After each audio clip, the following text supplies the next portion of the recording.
Hello everyone, good morning. Welcome to let's crack UP exams और UP PCS के लिए समर्पित यह चैनल, और मैं आप सबका यहां पर स्वागत करता हूं।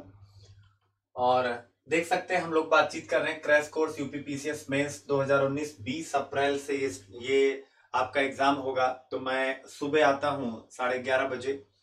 और किस लिए?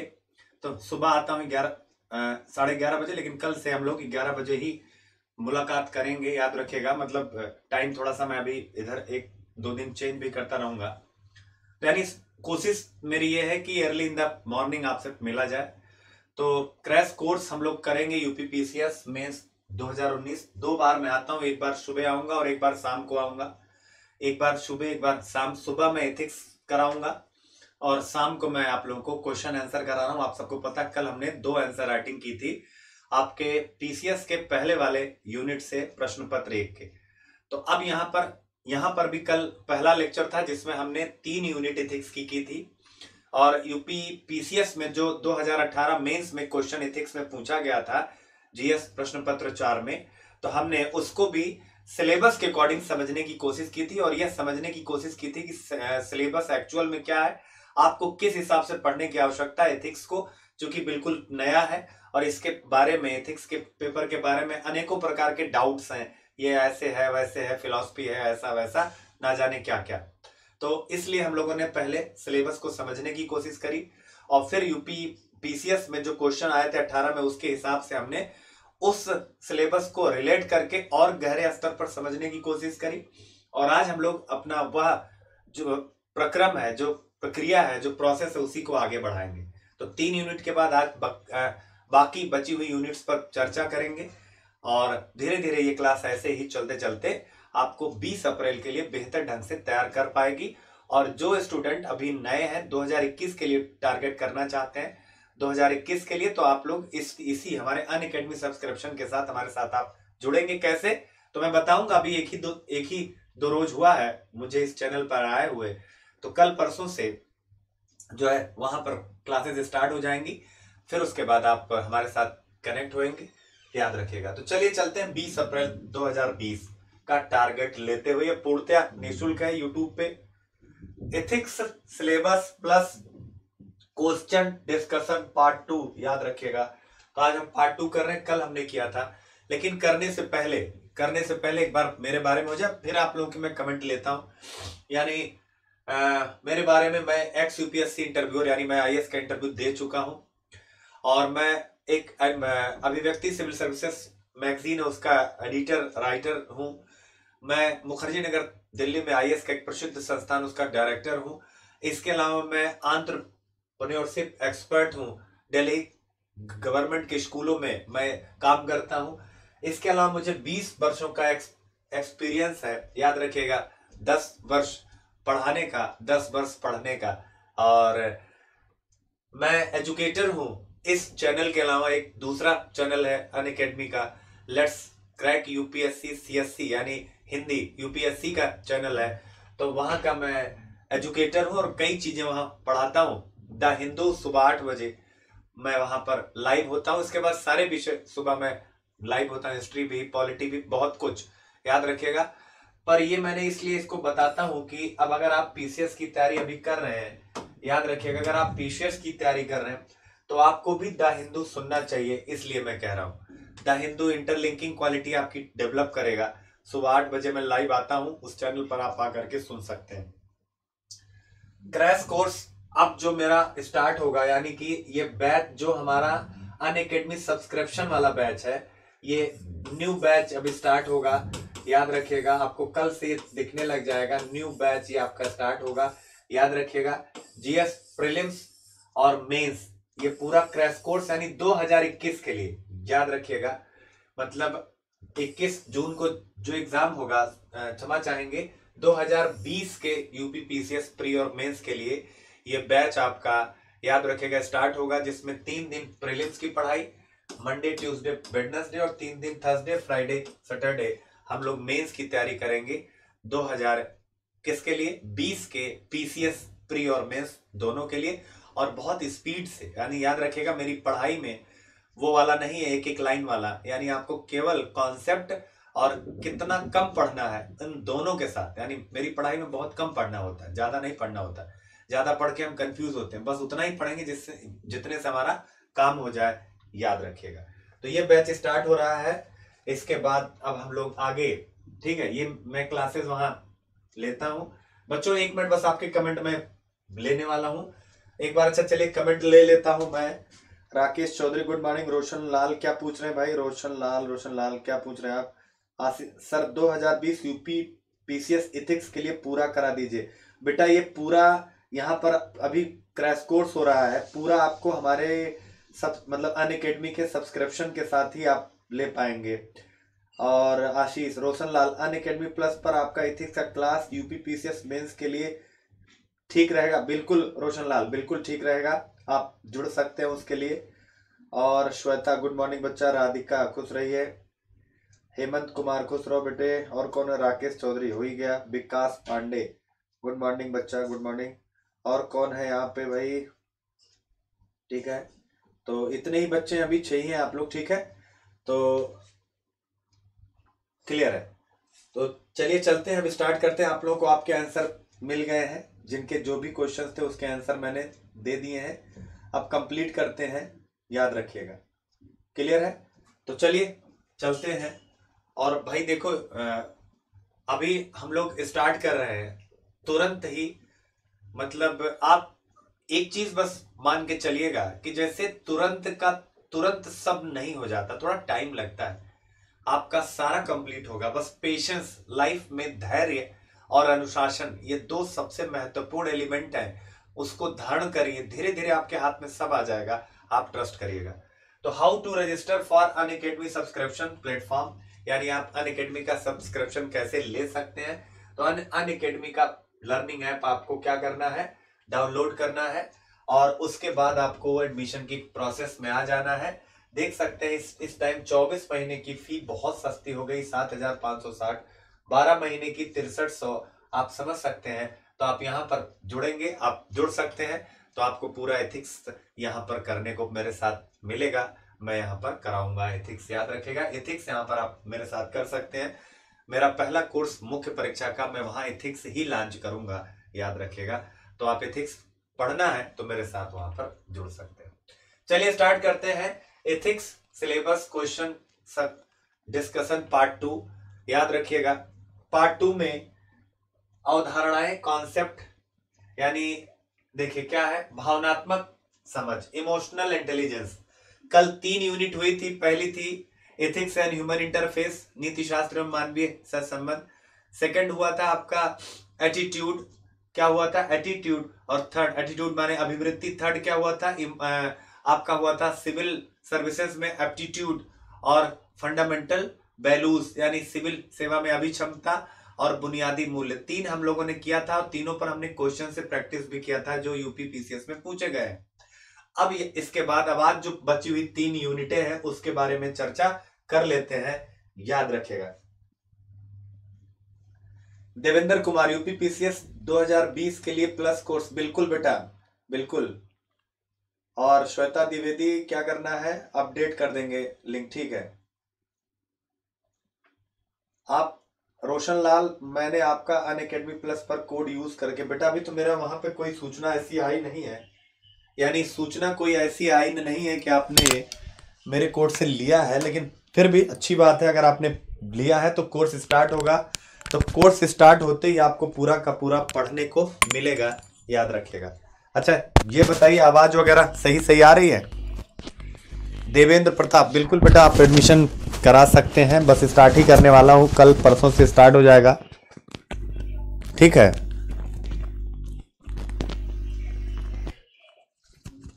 रोशनलाल बच्चे, आप अपना जो आपने एडमिशन लिया है मेरे कोड से, तो आप एक बार मुझे मैसेज करके बता, उसी नंबर पर जो कांटेक्ट नंबर है उस पर आप अपना स्क्रीनशॉट भेज सकते हैं, ठीक है ना, जिससे हमें पता लग जाए, फिर हम वहां पूछ लें एक बार कि क्या रहा, कैसे रहा, ठीक है।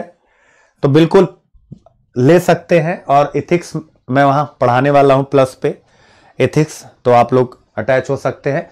तो आज हम लोग चौथी यूनिट पे बातचीत करने जा रहे हैं, इमोशनल इंटेलिजेंस, भावनात्मक समझ। इमोशनल इंटेलिजेंस क्या है, जरा सोचिए पहले सिलेबस। तो सबसे पहले कॉन्सेप्ट, यानी कि इमोशनल इंटेलिजेंस का कॉन्सेप्ट क्या, यानी पहली चीज यानी कॉन्सेप्ट।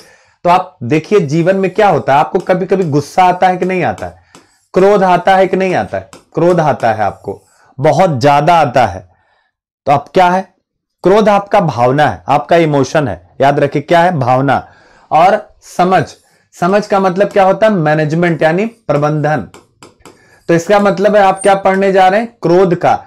क्रोध केवल एक भावना है, बहुत सी भावना, ईर्ष्या, प्रेम, द्वेष, बहुत कुछ, ठीक है ना, ये सब कुछ आपके इमोशंस ही हैं।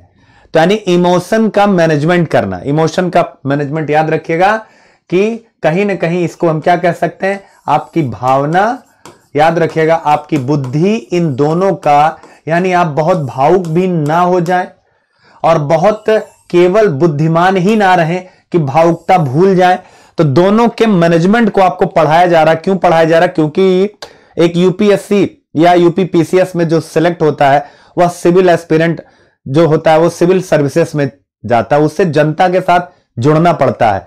ऐसे में हो सकता है जनता आपके ऊपर कभी, मतलब आपको कार्य करते समय कई बार आपका इमोशन हावी हो जाए, आप गुस्से में आ जाएं, किसी के ऊपर हमला कर दें, इस प्रकार की चीजें, तो उससे आपकी भी छवि खराब और उससे प्रशासन की भी छवि खराब और स्थानीय स्तर पर उपद्रव।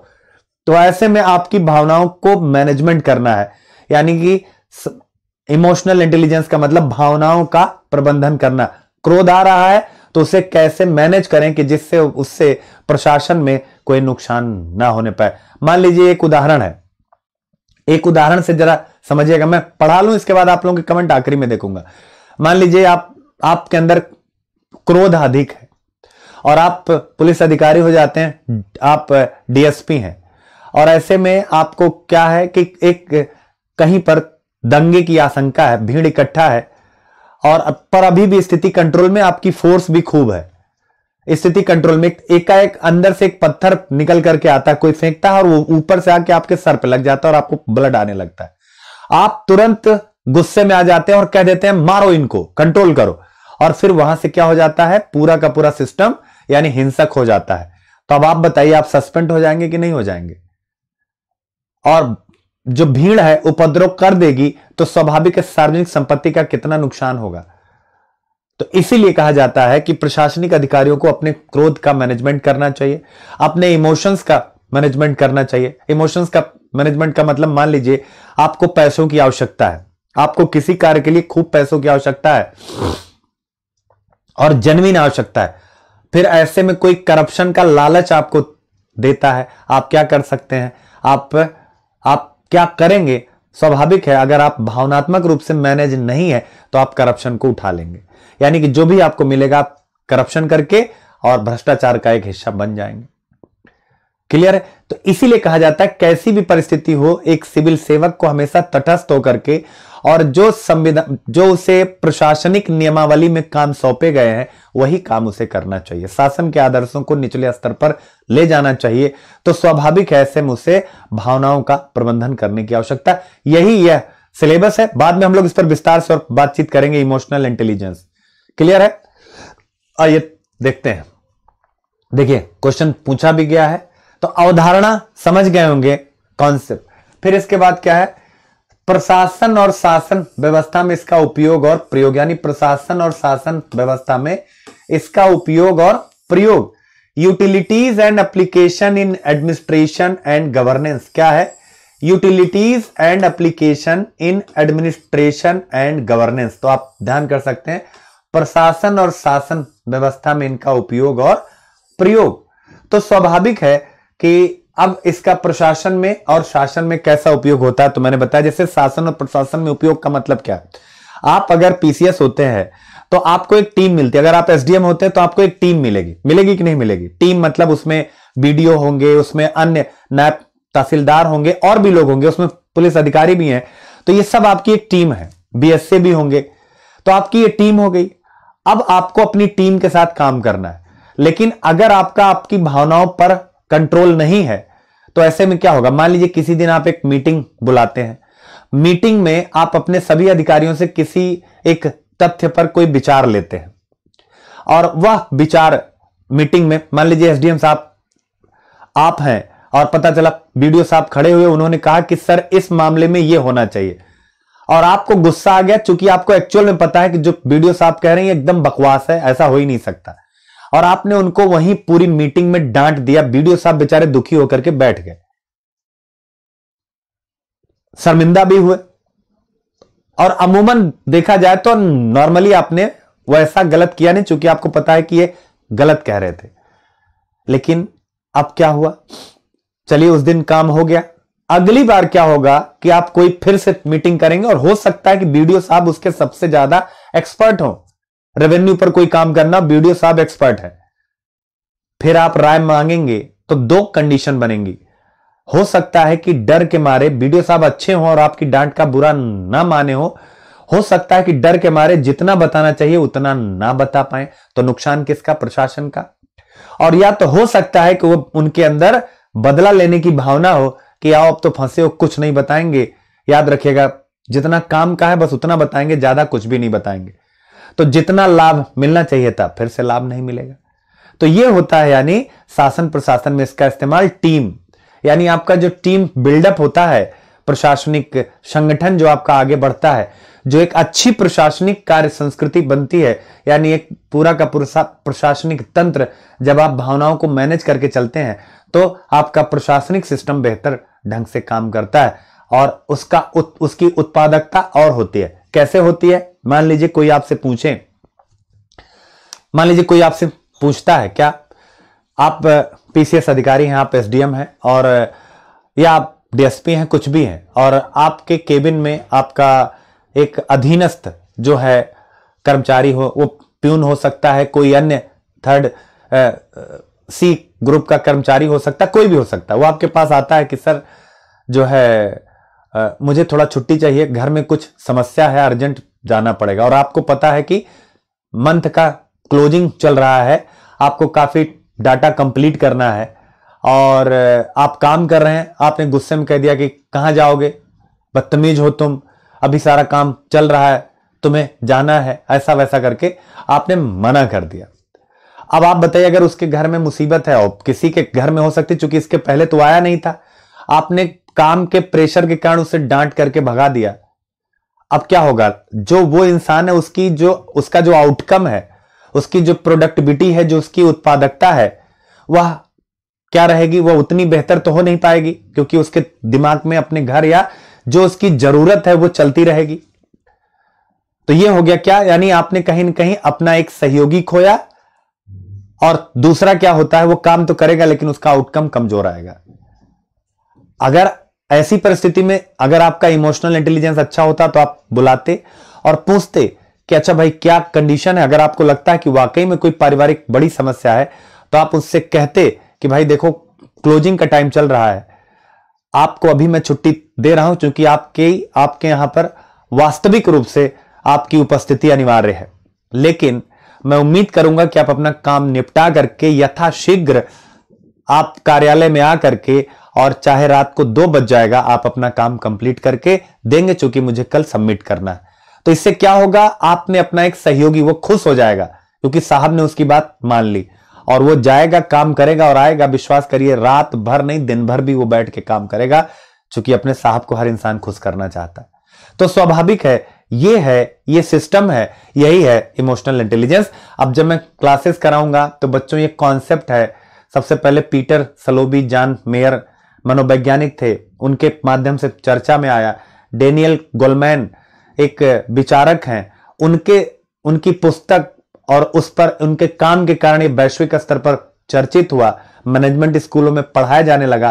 तो ये सारी बातें हम लोग विस्तार से करेंगे, क्लियर है। अभी केवल हम पेपर एनालिसिस कर रहे हैं, तो तीसरी यूनिट उम्मीद करता हूं आप लोग समझ गए हैं, याद रखिएगा। हाँ बेटा, ये यूपी पीसीएस के लिए है। अब देखिए, जैसे क्वेश्चन नंबर 17 था 2018 UP PCS mains, 2018 UP PCS mains, याद रखिएगा क्या है ये, यूपी पीसीएस मेंस। तो भावनात्मक बुद्धि, इमोशनल इंटेलिजेंस, तत्वतः एक सैद्धांतिक संप्रत्यय नहीं है। Emotional intelligence is not necessarily a theoretical theory, केवल एक सिद्धांत नहीं है, किंतु बहुआयामी सामाजिक कौशल है। देख लीजिएगा क्या है, बहुआयामी सामाजिक कौशल, multi dimensional, but a multi dimensional social skill. क्या है? Multi dimensional social skill. इसका मतलब क्या है? सोशल स्किल का मतलब कि समाज में रहने वाले लोगों के साथ समन्वय बनाने की कला। समाज में जो भी व्यक्ति रहते हैं, समुदाय रहते हैं, समूह रहते हैं, या प्रशासनिक वर्ग भी समाज में ही रहते हैं, तो उनको मैनेजमेंट करने की एक कला है। यह पॉइंट आपको याद रखना है, कौशल है। इस कथन के परिप्रेक्ष्य में भावनात्मक बुद्धि की अवधारणा तथा आयामों की व्याख्या कीजिए। इस कथन के परिप्रेक्ष्य में भावनात्मक बुद्धि, इमोशनल इंटेलिजेंस की अवधारणा और आयामों की व्याख्या कीजिए। Explain the concept and dimension of emotional intelligence in the context of this statement. तो डिमांड और सप्लाई याद रखिएगा। तो यानी क्या कह रहा है कि कोई ये थ्योरी नहीं है, ये थ्योरी नहीं है, एक सैद्धांतिक संप्रत्यय नहीं है। वो कह रहा है इस पे तो कुछ मत लिखो, यानी डिमांड में ये उसने बता दिया कि ये मतलब परीक्षक कह रहा है ये कोई ये नहीं है। क्या है? बहुआयामी सामाजिक कौशल है। यानी क्या कह रहा है? बहुआयामी सामाजिक कौशल क्या है? बहुआयामी सामाजिक कौशल है।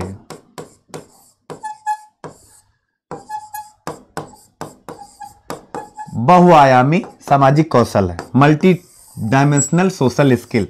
अब बहुआयामी सामाजिक कौशल का मतलब क्या होता है? यानी कि जैसे समाज में क्या होता है, विभिन्न जातियां रहती हैं और इनमें तनाव होता है, रहता है कि नहीं रहता?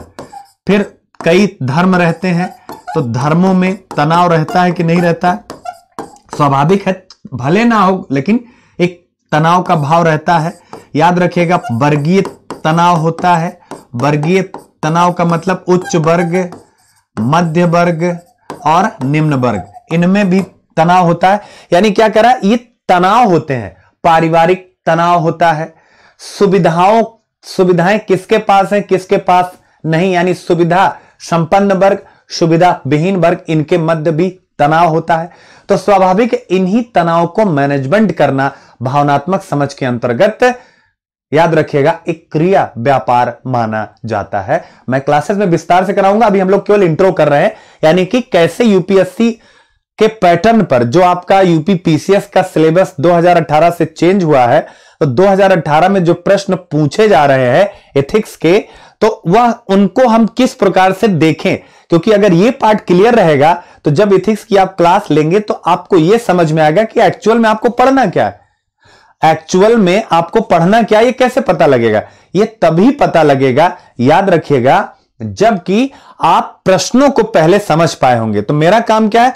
प्रश्नों को आपको अच्छे से समझाना, जिससे आप अपने आप को मेंटली स्तर पर ग्रूम कर सकें कि आपको क्लासेस लेनी है और कैसे लेनी है, कहां लेनी है, वो आपके ऊपर डिपेंड करेगा। ठीक है, तो ये हो गया आपका बहुआयामी सामाजिक कौशल। क्लियर है? अब इसके बाद क्या है? फिर क्या था? हो गया।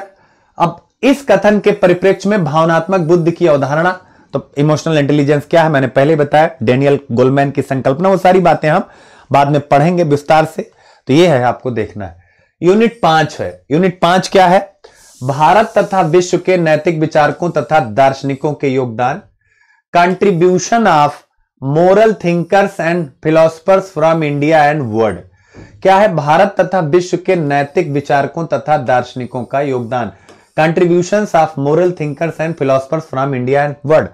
अब आप देखिए, भारत एवं विश्व के नैतिक विचारक, तो भारत के नैतिक विचारक का मतलब जैसे महात्मा गांधी, भारत के नैतिक विचारक का मतलब जैसे स्वामी विवेकानंद, भारत के नैतिक विचारक का मतलब जैसे महात्मा बुद्ध, महावीर जैन। तो ये है भारत के नैतिक विचारक। लेकिन बच्चों यहां एक कॉन्सेप्ट समझिएगा, फिलॉसफी में ये आपने जो एथिकल फिलॉसफी है उसमें यह कॉन्सेप्ट है कि भारत में चूंकि नीति शास्त्र पर कभी कोई अलग से पुस्तक नहीं लिखी गई, इसलिए नीति शास्त्र जो है ये पश्चिम की देन माना जाता है। ग्रीक फिलॉसफी से नैतिक दर्शन का उदय होता है। जैसे हम लोग अध्यापक हैं, ऐसे ग्रीक दर्शन में वर्णित मिलता है। सोफिस्ट एक हुआ करते थे, क्या नाम होता था? सोफिस्ट होते थे, सोफिस्ट। सोफिस्ट, तो ये सोफिस्ट अध्यापक होते थे, याद रखिएगा। और यहीं से पहले सोफिस्ट, और फिर इसके बाद सुकरात, फिर प्लेटो, फिर अरस्तु, फिर इसके बाद बेंथम, मिल, सिजविक, फिर इसके बाद यानी नैतिक दर्शन की एक परंपरा चल पड़ी। याद रखिएगा, भारत में हम जो है यानी जैन धर्म, बौद्ध धर्म, वेदों में जो कुछ भी है, महात्मा गांधी, ये पूरा का पूरा सेगमेंट आप लोगों को पढ़ना है। यानी भारत एवं विश्व के नैतिक विचारक। आप लोगों ने सैंधव सभ्यता पढ़ा होगा, अरे सॉरी वैदिक सभ्यता, तो वैदिक सभ्यता में एक देवता आपने पढ़ा होगा, वरुण। वरुण को पीटी में आप लोगों ने पढ़ा होगा। वरुण को एंशिएंट इंडिया में क्या कहा जाता है? ऋतस्य गोपा। क्या कहा जाता है? ऋतस्य गोपा। ऋतस्य का मतलब क्या होता है? गोपा मतलब होता है राजा, गोपा मतलब राजा, ऋतस्य मतलब रित। रित एक अवधारणा वहां आती है। रित को बोलते हैं नैतिकता। क्या बोलते हैं? रित को नैतिकता। और गोपा मतलब राजा, तो नैतिकता का राजा यानी नैतिकता का संरक्षक। नैतिकता का संरक्षक कौन है? वरुण है। इसका मतलब है कि नैतिकता वैदिक काल में आप देख सकते हैं रित की अवधारणा के रूप में देखी जा सकती। तो हम लोग विस्तार से पढ़ेंगे, याद रखिएगा, हम लोग विस्तार से पढ़ेंगे, आप लोगों को किसी प्रकार से इसमें ठीक है, क्लियर है। टेलीग्राम ग्रुप बेटा हो सकता है अभी बनाना हो, आप लोग अभी चिंता ना करिए, आज सारा हो जाएगा। अभी कल ही से आया हूं, पर आप कॉल करके, उस नंबर पर कॉल करके आप सारी इंफॉर्मेशन तो ले ही सकते हैं ना, ठीक है। तो ये हो गया, यानी अब देखिए भारत के विचारक, थिंकर्स ऑफ इंडिया, भारत के विचारक आपको पढ़ना है। फिर क्या करना? थिंकर्स ऑफ द वर्ल्ड यानी विश्व के विचारक आपको पढ़ना है। तो भारत के विचारक और विश्व के विचारक, याद रखिएगा। देखिए क्वेश्चन क्या है? गांधी, ये जो यूपीपीसीएस में पूछा गया, गांधी के नैतिक एवं सामाजिक विचारों का परीक्षण कीजिए। Examine Gandhi moral and social values. तो स्वाभाविक है नैतिक विचारक, जैसे उस गांधी के 7 सामाजिक पाप, जैसे वो कहते हैं सिद्धांत बिना राजनीति अगर आप करते हैं, इस प्रकार के, ठीक है ना। तो वो सारा का सारा यानी हम थिंकर यहां से निकालेंगे और सारा चीज हमारा कंप्लीट होता चला जाएगा, ठीक है। फिर देखिए कांट का नीति शास्त्र। कांट का नीति शास्त्र आकारवादी एवं कठोरतावादी है। क्या है? कांट्स एथिक्स इज साइजिस्ट एंड रिगोरस। इस मत का आलोचनात्मक परीक्षण कीजिए तथा नैतिक जीवन में कांट के नैतिक सिद्धांत के महत्व का मूल्यांकन कीजिए। Critically examine this view and evaluate the importance of Kant's moral theory in moral life. अब देखिए क्या कह रहा है, कांट का नीति शास्त्र। तो आपको पता है कांट का एक सिद्धांत है कर्तव्य के लिए कर्तव्य। वो कहते हैं कि आपको, अगर आप कोई काम करते हैं, मान लीजिए आप किसी गरीब व्यक्ति की सहायता करते हैं, तो गरीब व्यक्ति की सहायता करते समय अपने मन में यह मत लाइए कि सहायता करने से आपको सुख मिलेगा। यानी आप सोचिए कितना, यानी कि आप सोचिए ही मत, आप कर्तव्य के लिए कर्तव्य करिए। यानी उस गरीब व्यक्ति की मदद आप कर रहे हैं तो मदद मान के मत करिए, वो आपका कर्तव्य है इसलिए कर्तव्य करिए। तो इसीलिए याद रखिए ये माना जाता है कि इनका जो मतलब कांट का जो नैतिक दर्शन है वो क्या है? वो कठोरतावादी है, कठोर है। यानी आप किसी न किसी प्रकार से तो सोच ही लेंगे, किसी न किसी प्रकार से सोचेंगे ना कि यार इसकी मदद करी है तो मुझे कुछ न कुछ मतलब सुख मिला या क्या। वो कहते हैं नहीं, कर्तव्य के लिए कर्तव्य। इसीलिए इसको कठोरवाद, वैराग्यवाद अनेकों प्रकार के नाम से जाना जाता है। मैंने कांट पर बताया, गांधी पर इसलिए नहीं बताया क्योंकि कांट पर बताऊंगा तो आप लोगों को ट्रस्ट होगा कि सर एथिक्स बहुत अच्छे लेवल पर कराएंगे। गांधी तो इजी है, आप सब लोग उनके बारे में कुछ न कुछ जानते हैं। तो ये हो गया कांट, यानी कठोरतावादी है। फिर नैतिक जीवन में कांट के नैतिक सिद्धांत, तो कांट ने 5 सूत्र दिए हैं अपने इस कठोरतावाद को सरल करने के लिए। यानी उनको जब पता लगा कि हमारा सिद्धांत वाकई में कठोरतावादी है तो उन्होंने 5 सूत्र दिए।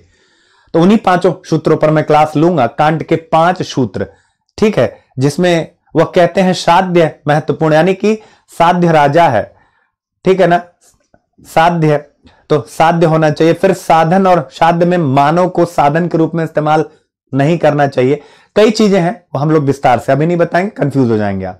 तो ये हो गया आपका, ये बताना है और उसकी इंपॉर्टेंस क्या है। छठी यूनिट क्या है आपकी? छठी यूनिट क्या है?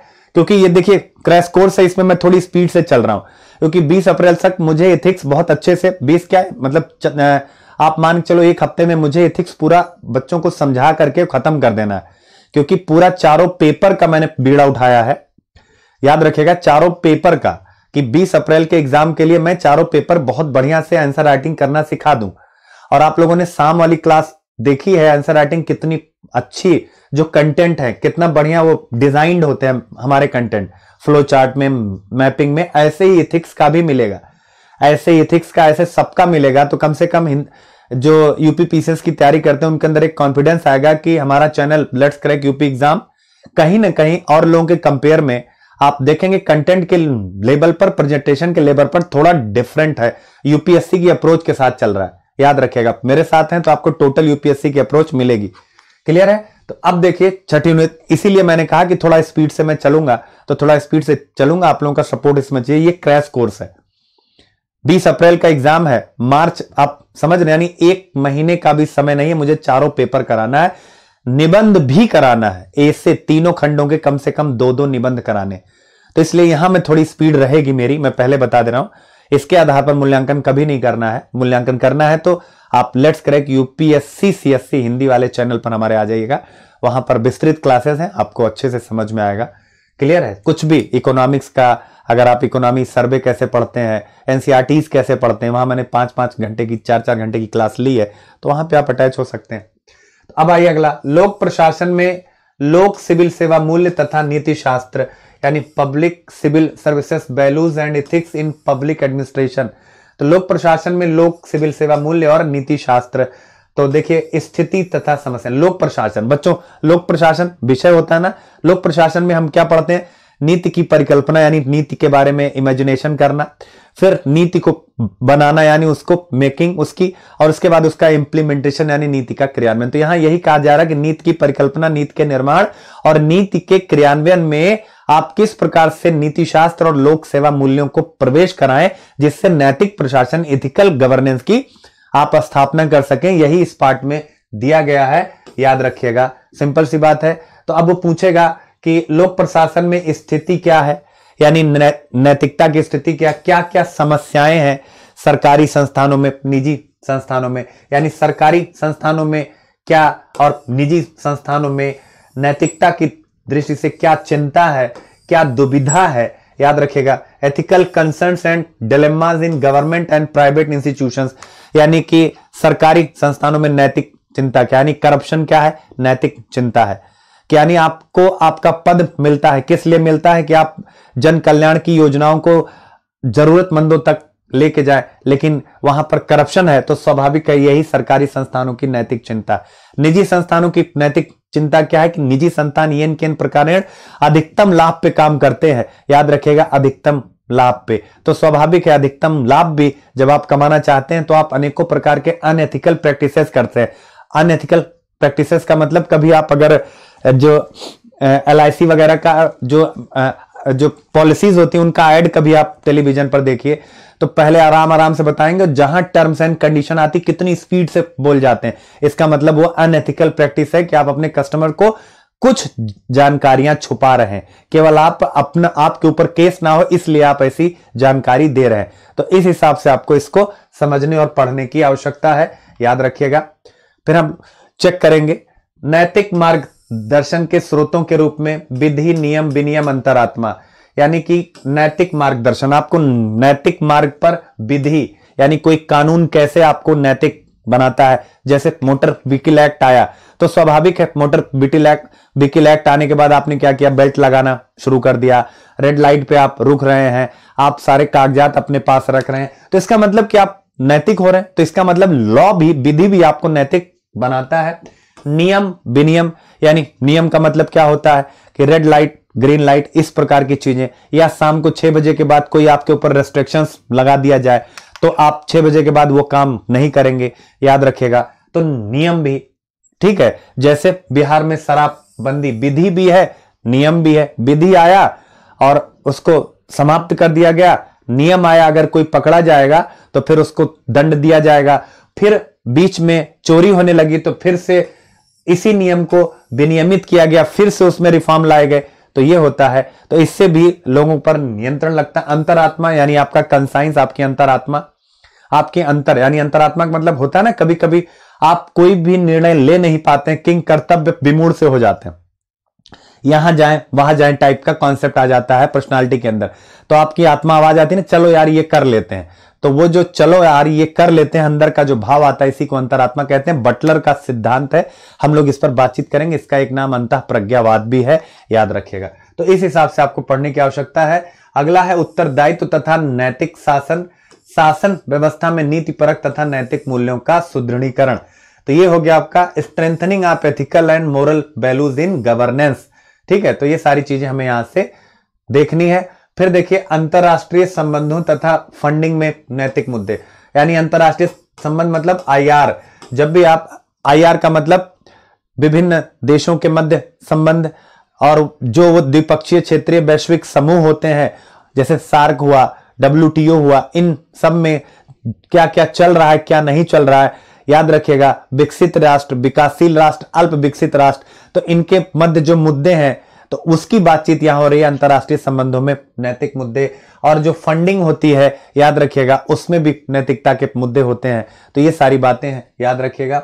कारपोरेट शासन व्यवस्था, कारपोरेट गवर्नेंस यानी एक कंपनी का शासन कैसे चलना चाहिए, याद रखिएगा। तो ये सारी चीजें छठी यूनिट में है, ये आपको देखनी। देखिए क्वेश्चन क्या आ गया, क्वेश्चन आया आपके यूपीपीसीएस 2018 में, सरकारी एवं निजी संस्थाओं में नैतिक सरोकारों को परिभाषित कीजिए। ये देख लीजिएगा क्या कह रहा है, define ethical concerns in government and private institutions. Define ethical concerns यानी कि क्या करिए कि नैतिक सरोकार सरकारी एवं निजी संस्थानों में। देखिए सीधा प्रश्न पूछा गया, क्या पूछा गया, ये देखिए क्या पूछा गया, सरकारी और निजी संस्थानों में नैतिक चिंता और दुविधा, इन दोनों को कहा गया नैतिक सरोकार। क्या कहा गया, नैतिक सरोकार, यानी आपको इसके बारे में बताना है, नैतिक चिंता एवं दुविधा। तो नैतिक सरोकार आपका ये हो गया, ये पॉइंट आप याद रखिएगा, नैतिक सरोकार। तो ये हो गया आपका नैतिक सरोकारों को परिभाषित करना है, ये पॉइंट आप ध्यान में रखेंगे।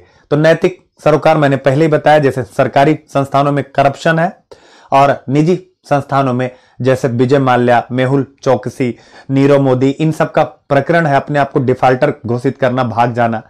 जो बैंकों का एनपीए संकट है, इन्हीं के कारण एक बड़ा मतलब कहीं ना कहीं बढ़ा। लेकिन एनपीए संकट क्यों बढ़ा, क्योंकि उसमें बैंकिंग कर्मचारियों की भूमिका थी। तो वहां पर सार्वजनिक संस्थाओं में नैतिक चिंता कि इस प्रकार के डिफॉल्टरों की ऑडिटिंग आप क्यों अच्छी नहीं कर पाए, और जो वो कंपनियां थी अगर वो अपने आप को डिफॉल्टर घोषित कर रही, इसका मतलब वो लगातार अपने और मतलब गलत ऑडिटिंग के द्वारा बैंकों को गफलत में रख रही थी, अपने जो शेयर होल्डर्स होते हैं उनको जो है कंफ्यूजन में रख रही थी। तो ये हो गया एनपीए का संकट। क्या हो गया, एनपीए का संकट दोनों के लिए क्या हो गया कि जो है नैतिक चिंता एवं दुविधा का इश्यू हो गया। तो आप देख सकते हैं। फिर देखिए क्वेश्चन नंबर 13, लोक सेवकों द्वारा सामना की जाने वाली नैतिक दुविधाओं की व्याख्या कीजिए। यानी अगर आप पीसीएस आईएएस हैं, याद रखिएगा, पीसीएस आईएएस ही नहीं, पीसीएस लोक सेवा की डेफिनेशन आपको पता होना चाहिए। सुप्रीम कोर्ट ने कहा है कि जो भी भारत के कोष से, यानी कि भारत मतलब केवल संचित नहीं पूरा, यानी जो सरकारी कोष से जिनको पैसा मिलता है वो सभी प्रकार के कर्मचारी क्या होते हैं, लोक सेवक होते हैं। केवल इसमें असैन्य जो सैन्य सेवा होती है वह नहीं शामिल होती है, सभी असैन्य सेवाएं इसके अंतर्गत शामिल होती है, जिसमें पीसीएस आईएएस भी शामिल होते हैं। इसीलिए जब सिविल सेवा शब्द आए, जब लोक सेवा शब्द आए, आपको अलर्ट रह जाना है। यह सब मैं विस्तार से क्लासेस में बताऊंगा, अभी तो केवल ये क्या है, क्रैश कोर्स है, इसलिए स्पीड से चल रहा हूं। तो लोक सेवकों द्वारा सामना की जाने वाली नैतिक दुविधाओं की व्याख्या कीजिए। क्या अंतरात्मा उनके समाधान में सहायक होगी, विवेचना कीजिए। यानी कि नैतिक दुविधा क्या होती है, जरा एक केस स्टडी से, आंसर बच्चों केस स्टडी से भी लिखते हैं। जैसे लोक सेवक, मान लीजिए आप एक आईएएस अधिकारी हैं, लोक सेवक। अब एक आईएएस अधिकारी, मान लीजिए अपने आप को आप एज्यूम कर लीजिए, एक आईएएस अधिकारी है और आपके हाथ में भूमि आवंटन का काम आता है। किसी एक प्रोजेक्ट के लिए आपको भूमि को चिन्हांकित करना है कि यह प्रोजेक्ट किस क्षेत्र से होकर के जाएगा। मान लीजिए अब उसी समय आप कृषि विभाग में काम करते हैं, आप सीनियर आईएएस ऑफिसर हैं, तब तक आपके मंत्री यानी कृषि मंत्री का फोन आता है और डायरेक्ट आपसे वो कहते हैं कि ऐसा है कि जो भूमि संरेखण का काम आपके हाथ में आया है, आप ऐसा करो कि उसको थोड़ा हमारे फार्म हाउस से, मतलब उसको इस प्रकार से बनाओ, हेर फेर कर दो कि हमारे फार्म हाउस से निकल जाए। अगर तुम ये करोगे तो फिर हम तुम्हें जो प्लॉटिंग हो रही है वहां पे उसमें एक हिस्सा तुम्हें दे देंगे। अब ऐसी परिस्थिति में लोक सेवकों द्वारा सामना की जाने वाली नैतिक दुविधा आ गई कि नहीं आ गई? यानी नैतिक दुविधा, नैतिक यानी कि भाई अब क्या है, वह किसी के मातहत है, उसके अधीनस्थ है, तो अपने मंत्री की बात माने या ना माने, नैतिक दुविधा। दूसरा क्या है कि अगर हेरा फेरी करता है तो उसकी अंतरात्मा अंदर से कह रही है कि भाई नहीं करना चाहिए, या एक मन कह रहा नहीं यार कर लेना चाहिए, कुछ मिल जाएगा। तो यह होता है नैतिक दुविधा, याद रखिएगा। क्लियर है? यही यानी हम आंसर को केस स्टडी के द्वारा ही स्टार्ट करेंगे, आंसर को केस स्टडी के द्वारा ही स्टार्ट करेंगे। और फिर उसके बाद क्या कह रहा है, क्या अंतरात्मा उनके समाधान में सहायक होगी? तो अंतरात्मा उनके समाधान में क्या सहायक होगी? तो स्वाभाविक है, बिल्कुल, यानी उसे अपनी अंतरात्मा की आवाज सुननी चाहिए। क्लियर है? लेकिन अंतरात्मा की आवाज में अभी हम लोगों ने देखा दो आवाज आई थी कि ले या ना ले। तो ले और ना ले यानी अंतरात्मा किस प्रकार से ना ले और देश काल परिस्थिति में जो सबसे उचित है वही करे, तो उसके लिए अंतरात्मा को आपको खाना खिलाना पड़ेगा। मतलब खाना नहीं खिलाना पड़ेगा, यानी आपको कॉपी में बताना पड़ेगा। इसके लिए मैं अपने मूल्यों में, मैंने अपनी अंतरात्मा के साथ बातचीत में उन मूल्यों को याद करूंगा जो लोक सेवा में चयनित होने के बाद मैंने शपथ लिया था कि मैं अपने पद का पूर्ण सत्यनिष्ठा के साथ अनुपालन करूंगा। मैं यूनिट 3 है ना, सिविल सेवा के बुनियादी मूल्यों को नहीं छोड़ूंगा। और स्वाभाविक है जब अंतरात्मा यहां से यह बात बोलेगी तो मैं मंत्री जी की बात नहीं मानूंगा, और जो देश काल परिस्थिति में सर्वाधिक सर्वोत्तम भूमि संरेखण होगा मैं वही करूंगा। वो रीजन ठीक है, तो इस हिसाब से आप चल सकते हैं। तो ये रहा, यानी आपका पूरा खत्म होता है। ये 6 यूनिट आपके लिए याद रखिएगा। तो क्लियर है बच्चों? अब कोई क्वेश्चन अगर आप पूछना चाहते हैं तो आप पूछ सकते हैं। और आपके पास जो नंबर दिया गया है ये नंबर है 9818727926। इस पर आप डिटेल के लिए आप इस नंबर पर व्हाट्सएप कर सकते हैं, कॉल कर सकते हैं, याद रखिएगा। और आपके 2-4 मिनट में क्वेश्चन ले सकता हूं, कुछ पूछना चाहते हैं। इवनिंग की टाइमिंग बेटे प्रशांत शाम को 6 बजे है, शाम को 6 बजे।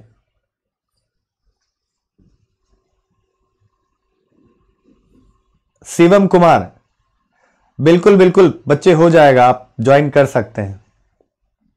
ज्ञान Chandra, thank you sir for study UP PCS. अरे बेटा बिल्कुल बिल्कुल, अच्छी यार, मैं यूपी से हूं भाई, तो ये मुझे अच्छा लगेगा, मैं यूपी के बच्चों के लिए सेवा कर पाऊंगा। अगर ईश्वर ने मुझे कुछ दिया है, ज्ञान रूपी कुछ भी है, मैं तो अपने आप को बिल्कुल जीरो मानता हूं, लेकिन फिर भी अगर आप लोगों को लगता है कि मेरे पास कुछ स्पेशल है तो आप ये मेरे लिए सौभाग्य होगा कि मैं अपनी मातृभूमि के लिए कुछ ना कुछ कर पाऊं। तो ये बिल्कुल। हेमंत कुमार, नहीं बेटे मिलता है, आप करें। कभी कभार बिजी रहता होगा क्योंकि 2 सिम चलते हैं। हाँ रोशनलाल, ले सकते हो बेटा, ले सकते हो, आप कह रहे हो ठीक है। आप इसी नंबर पर आप लोग बात करिए, जिसको जो भी करना है। हाँ पीयूष, बिल्कुल पीडीएफ मिलेगा।